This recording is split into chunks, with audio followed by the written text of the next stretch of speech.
Well, I think it's a conversation we should be having especially with American-born Latinos. Like there's a duality we live. You're trying to assimilate and be American, and at the same time not lose your culture.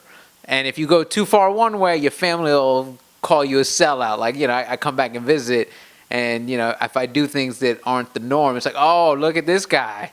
Oh, he's a coconut, Mr. Hollywood. Like I get all these nicknames because I'm doing stuff that they're not accustomed to. But if I go too far the other way, you see in the political climate, you're the bad guy. So it's walking this fine line, this tightrope of just trying to fit in.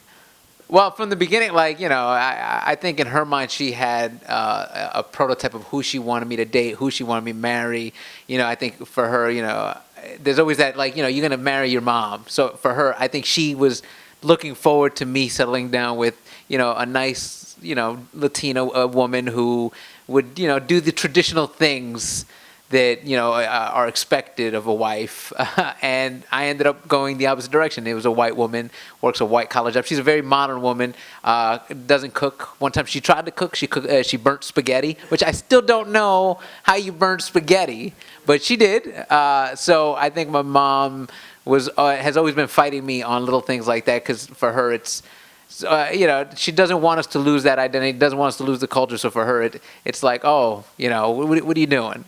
And I just think it's just educating her and also educating my wife's family, because they're on the same thing. They thought their daughter was going to bring home a white man, and maybe he's in accounting, and boom, here comes this Latino who does stand-up, and them trying to understand the cultural differences. The first time I met her mother, she was so excited because she went, she heard I was coming, so she went to this, they buy this store where they sell trinkets and stuff. She bought this platter that holds tortilla chips, shaped in a sombrero, and the tortilla chips go on the bottom, and then on top there's a little button, and you press it, the top of the sombrero opens up, guacamole, and the Mexican hat dance starts playing. And to her, it was like, oh my God, we're gonna be best friends.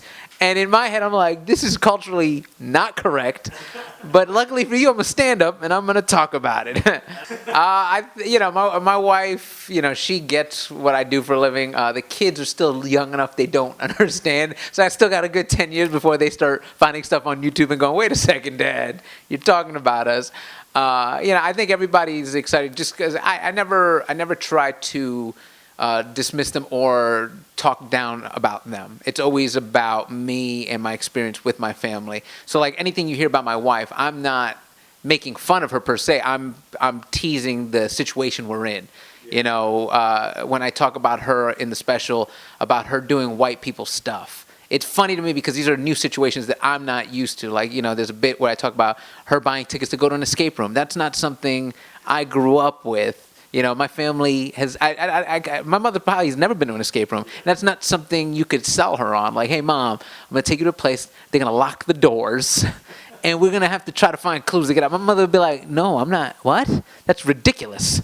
So, it's, my family's fine with it because I'm not speaking bad about them. I'm just speaking about the situations that we find ourselves in. Yeah. It's funny, I think, nowadays, parents, like myself, we look back at what our parents did when it came to parenting, and we're like, that was not right. That wasn't the way you should have been parenting.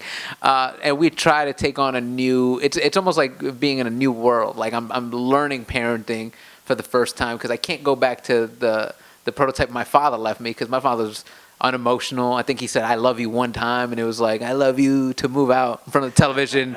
I'm watching the game. And so I'm trying to be a different type of parent. So through it all, new things were thrown at me, and I'm like, I don't know how to deal with this. In the special I talk about, trying to be a part of my son's life and go to school and, talking to his teacher. Like, I don't think my father met any teachers throughout any of my, middle school, high school, elementary school. I don't think he could pick one out of a lineup. And me trying to be involved in my kid's life it's a whole new frontier for me. Well, there's always just the get-togethers. Everybody tries to bring a little bit of themselves. We tried to do one big family Christmas one year, and it was just chaos because my in-laws, they do what I call white Christmas, which is it's amazing. I recommend anybody who gets a chance do it. My father-in-law, he goes out and he goes to a tree farm and he picks a real tree and he chops it down himself. Like the first time he introduced me to this, I thought he was gonna murder me in the woods. He had an axe in his hand. He's like, "Come on!" And we just started walking through the woods. I'm like, "This man is gonna murder me," And in my house, the Christmas tree was my father went and got it out of the attic, unboxed it, and it was a fake tree. And we put it up, and then it stayed up year long because he didn't want to put it away. He was like, "It's staying. Leave it there."